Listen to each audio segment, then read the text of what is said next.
Hare Krishna and good morning all of you.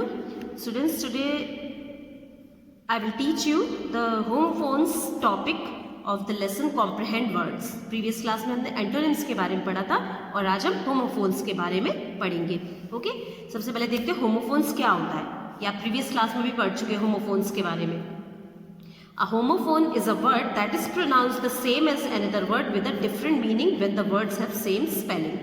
They are known as homographs. यहाँ पर अभी सबसे पहले दिया होमोग्राफ्स क्या होते हैं. होमोग्राफ्स वो वर्ड होते हैं जिनका प्रोनाउंसिएशन सेम होता है. अगर टू वर्ड्स हैं उनका प्रोनाउंसिएशन सेम है और मीनिंग अलग अलग है उनका. और यहाँ दिया कि when the words are same spelling, उनकी स्पेलिंग सेम होती है तो उनको होमोग्राफ्स बोला जाता है. ठीक है, लेकिन जब अगर मीनिंग भी अलग है और उनकी स्पेलिंग भी अलग अलग है, दो वर्ड्स हैं अगर उनकी मीनिंग अलग है और स्पेलिंग भी अलग अलग है तो उनको क्या बोलते हैं, होमोफोन्स बोला जाता है. ठीक है, चलिए अब हम इसके कुछ एग्जाम्पल पढ़ेंगे तो आपको और क्लियर होगा.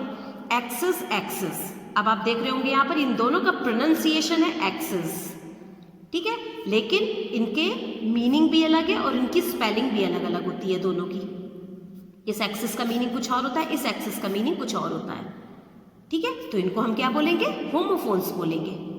ठीक है, चलिए इस एक्सेस का मीनिंग बोलते हैं I have free access to the principal. मतलब मैं एक्सेस होना मतलब पहुंच अपनी.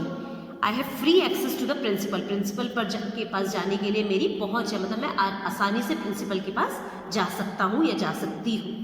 ठीक है, उसके बाद इस एक्सेस का मतलब होता है excess of everything is bad, अधिकता. इसका मीनिंग है किसी भी चीज़ की अधिकता बुरी होती है. ठीक है, उसके बाद नेक्स्ट है अलाउड. अलाउड, ये वाला अलाउड का मीनिंग होता है the teacher allowed me to attend the class, teacher ने मेरे को अनुमति दी क्लास अटेंड करने के लिए. इस अलाउ का मीनिंग होता है अनुमति देना, अलाउ करना. और इस अलाउड का मीनिंग होता है please do not read aloud, जोर से. Please do not read aloud, please जोर से मत पढ़ो. इस अलाउड का मीनिंग क्या होता है, जोर से. ठीक है, ब्लू. ब्लू, इस ब्लू का मीनिंग होता है बहना और इसका मीनिंग होता है नीला.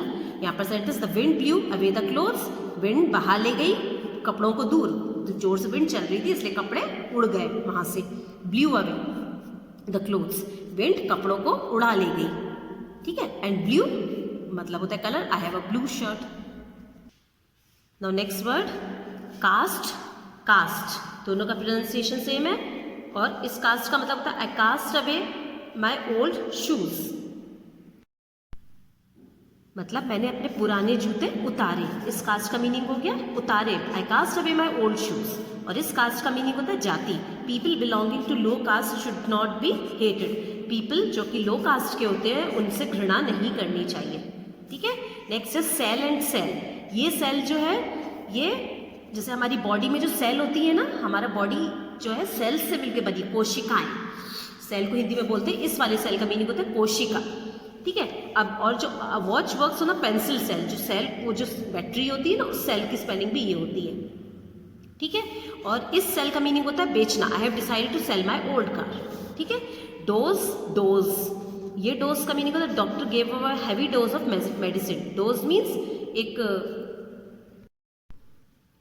तो इस डोज का मीनिंग होता है खुराक. The doctor gave a heavy dose of medicine, doctor ने मुझे मेडिसिन की काफ़ी हैवी खुराक दी. ठीक है, और डोज इसका मीनिंग होता है झपकी लेना. We should not doze in the class, हमको क्लास में सोना नहीं चाहिए, झपकी नहीं लेनी चाहिए क्लास में. ठीक है, नेक्स्ट है फ्लोर. फ्लोर, इन दोनों का प्रोनाउंसिएशन भी वही है. सो इस फ्लोर का मीनिंग होता है जो घर में फ्लोर होते हैं ना, तल. His books were lying on the floor, उसकी किताबें जमीन पर रखी हुई थी, लाइंग ऑन द फ्लोर.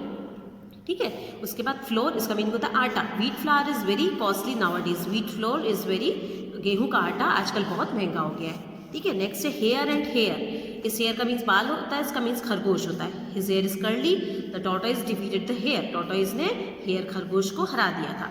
ठीक है, नेक्स्ट है peace. Peace, mental peace is necessary for good health. Mental peace, इसका मतलब होता है शांति और इसका मतलब होता है टुकड़ा. So mental peace is necessary for good health, mental peace good health के लिए बहुत जरूरी होती है, मानसिक शांति. And he gave me a piece of cake, उसने मुझे केक का एक पीस दिया. ठीक है, नेक्स्ट है पोर एंड पोर. इस पोर का मीनिंग होता है छेद और इस पोर का मीनिंग होता है डालना.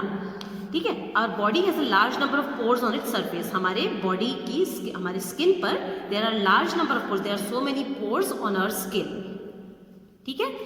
हमारी स्किन सरफेस पर बहुत सारे छेद होते हैं छोटे छोटे से, ठीक है। और पोर इसका मतलब होता है डालना, शैल आई पोर यू सम टी, क्या मैं तुम्हारे कप में थोड़ी सी चाय डाल दूं, डालना, ठीक है।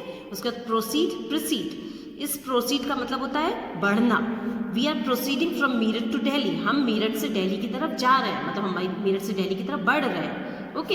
एंड प्रोसीड मीन्स होता है प्राथमिक, duty should proceed everything, duty सबसे प्राथमिक चीज होनी चाहिए हमारी, मतलब ड्यूटी मीन्स होता है हमारा जो काम है सबसे पहली इंपॉर्टेंस हमको अपने वर्क को देनी चाहिए, ठीक है।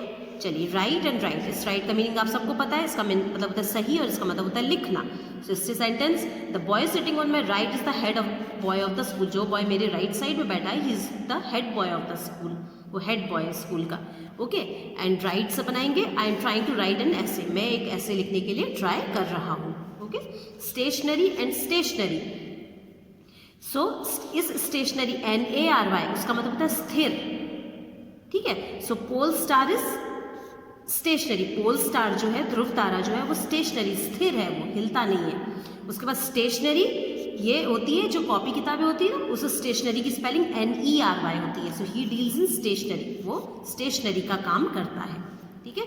नेक्स्ट है वेल एंड वेल, इस वेल का मीनिंग होता है घाटी।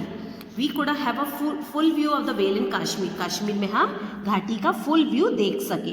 एंड नेक्स्ट इज वेल, इस वेल का मीनिंग होता है, जैसे सेंटेंस पढ़ते हैं, the thief succeeded in running away in the well of darkness, thief जो था चोर, वो सफल हो गया भागने में अंधेरे की वजह से, भागने में सफल हो गया, मतलब अंधेरे की आवरण बोलेंगे, अंधेरे की वजह से, अंधेरे की ओट में वो भागने में सफल हो गया, ठीक है। तो इस वेल का मीनिंग हो जाएगा, एक तरह से आप समझिए कि उसकी वजह से, जैसे पर्दा भी बोलते हैं, इसका मीनिंग एक्चुअली पर्दा होता है, बट अब हम ये तो बोलेंगे डार्कनेस के पर्दे की वजह से, पर्दे की वजह से नहीं, डार्कनेस की वजह से। तो एक तरह से यहाँ पे मीनिंग निकल रहा है कि डार्कनेस की ओट होने से या डार्कनेस की वजह से he was succeeded to run away, ठीक है। उसके बाद वेदर, वेदर, इस वेदर का मीनिंग होता है अगर, और इसका मीनिंग होता है मौसम। स्पेलिंग आप देखिएगा, कभी भी मौसम वाले वेदर की स्पेलिंग ये होती है, इसका अगर। Please tell me whether you are coming or not, कृपया मुझे बताओ कि तुम आ रहे हो कि नहीं, ठीक है, कि तुम आ रहे हो कि नहीं। यहाँ पर हम की, अगर, इसको इस फॉर्म में यूज कर सकते हैं वेदर को, और इसका मीनिंग मौसम, the weather is very fine today, is fine today, weather आज बहुत अच्छा है। नेक्स्ट है dinner, dinner and dinar, little थोड़ा सा इसमें स्लाइट थोड़ा सा वो है, चेंज है इनके प्रोनाउंसिएशन में, डिनर एंड दिनार, इसका प्रोनाउंसिएशन एक्चुअली दिनार होता है। डिनर, इसका मीनिंग आप सब जानते हैं कि give me a dinner, dinner क्या होता है, रात का खाना। एंड दिनार होता है इराक की करेंसी है, ये करेंसी क्या होती है, जैसे हमारी इंडिया की करेंसी रुपीज है, सो इराक में करेंसी जो चलती है उसका नाम होता है दिनार। ही गिव मी अ दिनार, उसने मुझे एक दिनार दी, ठीक है। इन, इस इन का मीनिंग होता है अंदर, एंड इस INN का मीनिंग होता है सराय, कोई धर्मशाला, ऐसा कोई जगह रहने की, ठीक है। So in, the boys are in the class, boy class में है। Last night he slept in an inn, last night वो एक सराय में सोया था, ठीक है। क्वाइट एंड क्वाइट, क्वाइट का मीनिंग होता है शांत, और इस क्वाइट का मीनिंग होता है काफी हद तक। So keep quiet otherwise the teacher will beat you, शांत रहो नहीं तो टीचर तुमको पिटाई करेंगी। Next, I am quite well here, मैं काफी हद तक यहाँ पर ठीक हूँ, ठीक है। Next word rain, reign, rain means बारिश एंड रीन मीन्स होता है शासन। यहाँ पर भी थोड़ा सा प्रोनाउंसिएशन में थोड़ा सा अंतर है। So rain means it rain heavily yesterday, कल काफ़ी बारिश हुई थी, भारी बारिश हुई थी। एंड रीन मीन्स शासन, people were happy in the reign of Ram, Ram के शासन में, भगवान राम का जब शासन था, at that time people were very happy, बहुत खुश थे उस टाइम पर पीपल, लोग। सीन, सीन, इस सीन का मतलब होता है देखना, एंड इस सीन का मतलब होता है दृश्य, ठीक है, कोई भी सीनरी जैसे बोलते हैं ना। So seen, I have not seen him yet, मैंने उसे अभी नहीं देखा है। और the scene was very attractive, scene दृश्य जो था वो बहुत अट्रैक्टिव था, बहुत मनोहारी था, सुंदर दृश्य था। Now it's an exercise and it is very interesting. इसमें क्या करना है, मल्टीपल चॉइस क्वेश्चन है। Sorry not multiple choice question, actually इसमें टिक द करेक्ट सेंटेंस है, ये मल्टीपल चॉइस क्वेश्चन नहीं है। यहाँ पर करेक्ट सेंटेंस को हमको टिक करना है और जो सेंटेंस करेक्ट नहीं होगा उसको हमको रॉन्ग करना है। ठीक है, चलिए इसमें excess of everything is bad. Excess, उस एक्सेस की स्पेलिंग क्या होती है? जैसे इस एक्सेस का मीनिंग होता है पहुंच, हमने पढ़ा था, और एक्सेस जो अधिकता वाली एक्सेस होती है उसकी स्पेलिंग होती है EXCESS। सो यहाँ पर ये सेंटेंस क्या है? रॉन्ग है, सो हम इसको रॉन्ग टिक करेंगे। ठीक है, उसके बाद आई हैव अ ब्लू शर्ट, मेरे पास एक ब्लू शर्ट है। अब आपको ये खुद करना है, ये वाला सेंटेंस आप करेंगे, ये सही है कि गलत है। यहाँ पर ब्लू की स्पेलिंग सही लिखी हुई है कि नहीं लिखी हुई है। ठीक है, the tortoise defeated the hare, tortoise ने हेयर को हरा दिया। यहाँ पर डिफीटेड आपको देखना है ये सही लिखा है कि नहीं, ये मैं बता देती हूँ आपको, ये वाला सही है, इस पर राइट टिक का निशान लगाइएगा आप लोग। ठीक है, I am trying to write an essay, ये वाला आपको करना है, मैं एक ऐसे लिखने के लिए कोशिश कर रहा हूँ, सो आपको देखना है कि राइट की स्पेलिंग सही है कि नहीं, ये वाला आपको करना है।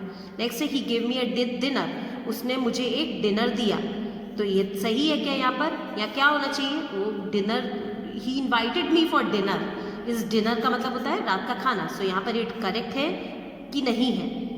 ठीक है, ठीक है स्टूडेंट्स, तो आज हमने होमोफोन्स वर्ड्स के बारे में पढ़ा है। आपको इन सारे वर्ड्स को पढ़कर इनको अच्छे से समझना है और मेमोराइज करना है इनको, और ये एक्सरसाइज बुक में सॉल्व करनी है, और जो मैंने आपको बताया वो करके मेरे को times of the word submit करिएगा। ठीक है, नेक्स्ट इसकी एक्सरसाइज हम नेक्स्ट क्लास में डिस्कस करेंगे। So that's all for today, thank you all of you and take care.